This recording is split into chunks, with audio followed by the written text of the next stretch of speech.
While the European Council was in session, farmers from across Europe were taking to the streets. Hello and welcome back. Thank you so much for tuning in today. We're seeing an absolutely incredible number of European farmers stand up to Agenda 2030. Farmers, and therefore the entire nations, have been under the attack, and they're uniting across Europe and in other parts of the world. About a week ago, I uploaded a video on the farmers' protest that engulfed the European Union in response to the EU, not so secret anymore, Agenda 2030. Agenda 2030 is nothing but a tool to get rid of small farmers by making them go bankrupt, and instead push the green agenda. The video has already been viewed nearly 500,000 times, and I want to thank every single one of you who watched it. In my previous video, I did walk you through what Agenda 2030 is and why it will put farmers out of business. If you haven't watched that video yet, I highly recommend that you do, and I will link it in the video description below for you. Remember that the green agenda is not the ultimate goal here. It is an excuse, it is a Trojan horse. The ultimate goal is acquiring the land that these small farmers will be eventually forced to give up, since government regulations are so strict that running a small farm will not be profitable. So they will go out of business, in other words.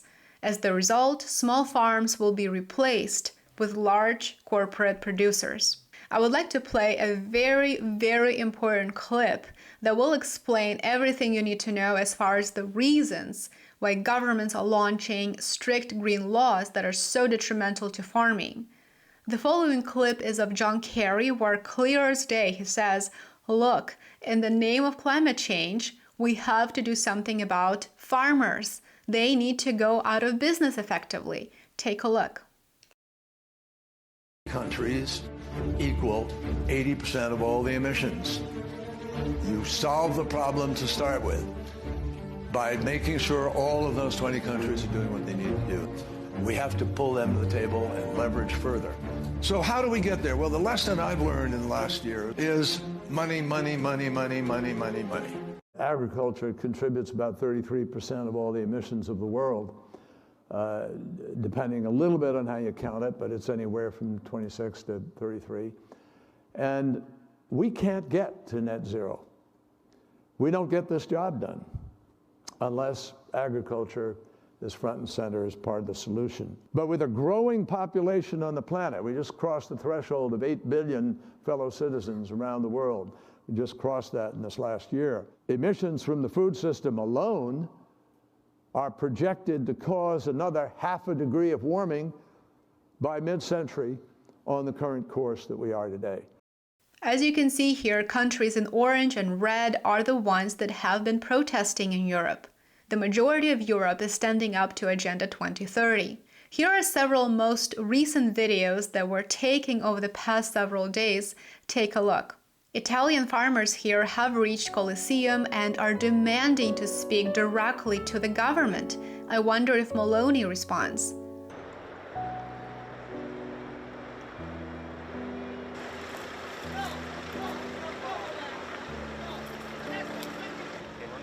Dutch fishermen have joined the farmers in their protest against Agenda 2030 that will put them out of business.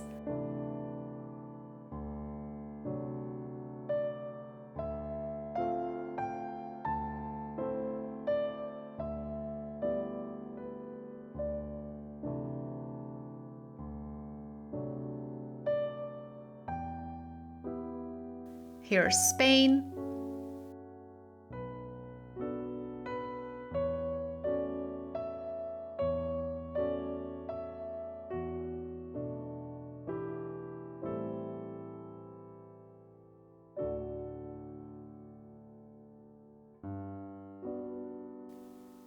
Here you can see Spanish farmers drive around police that are attempting to block the farmer protests.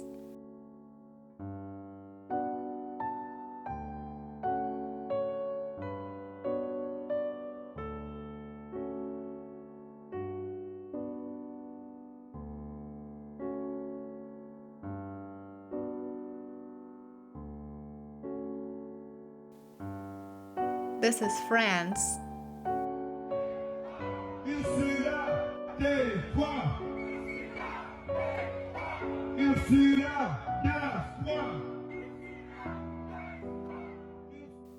And these are Polish farmers.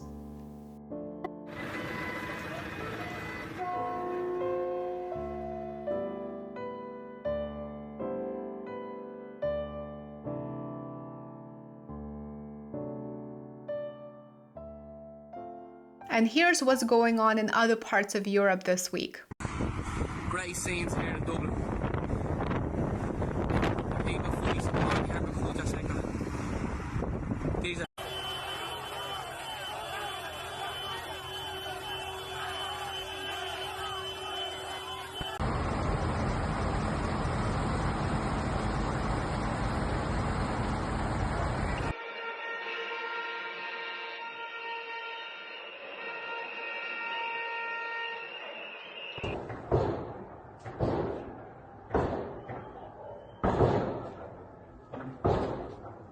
Farmers across Europe are not giving up. They're joined by transportation workers in Germany, for example, and many other people who understand the value of farming as being the backbone of our food security. The EU Parliament has been ignoring these protests for the most part, but Frau Ursula von der Leyen did decide to share her quite shocking, I have to admit, view on what's behind these protests.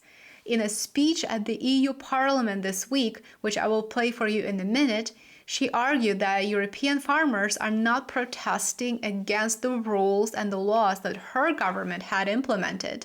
No, that's not the case, according to her.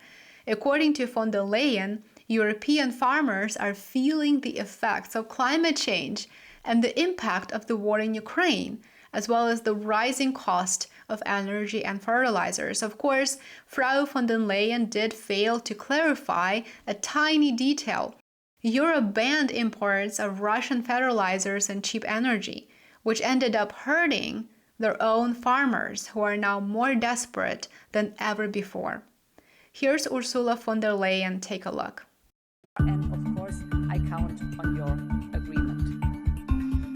Honourable members, while the European Council was in session, farmers from across Europe were taking to the streets. Many of them feel pushed into a corner. Farmers are the first in line feeling the effects of climate change. Droughts and floods have destroyed their harvest and threatened their livestock. Farmers are feeling the impact of the Russian war, inflation, the rising costs of energy, the rising costs of fertilizers. Nevertheless, they work hard every day to produce the quality food we eat. And for this, I think we owe them appreciations and thanks and respect. It is absolutely incredible how much unrest we're seeing in Europe right now and other parts of the world. And of course, the growing gap between the elites and those who are waking up to the fact that none of this is a coincidence. Farmer protests are spreading across the world. There is a farmer protest going on right now in India as well. There is a planned march on Delhi later in February. This is a global trend that should no longer be ignored, because the only outcome of governments controlling small farmers is the absolute control of our food supply. And we all understand what it may lead to. Controlled food supply leads to artificial food shortages and possibly even famines in developing nations. And it's likely safe to assume that substantial increases in food prices will be the result of these government regulations, so something to be aware of. If you are in Europe, please leave a comment below with your thoughts on this, and if you are located in other countries, please let us know if you are seeing similar trends. As always, I would love to hear from you. Thank you for watching. Thank you for joining me today. I hope that this video was helpful and you learned something new from it. Please show your support. It does go a long way. Give this video a thumbs up, consider sharing it, and subscribe, both on Rumble and YouTube. I would love to have you back for my next one tomorrow. I do upload videos on a daily basis. Have a great rest of your day, and I will see you in my new one tomorrow. Bye for now.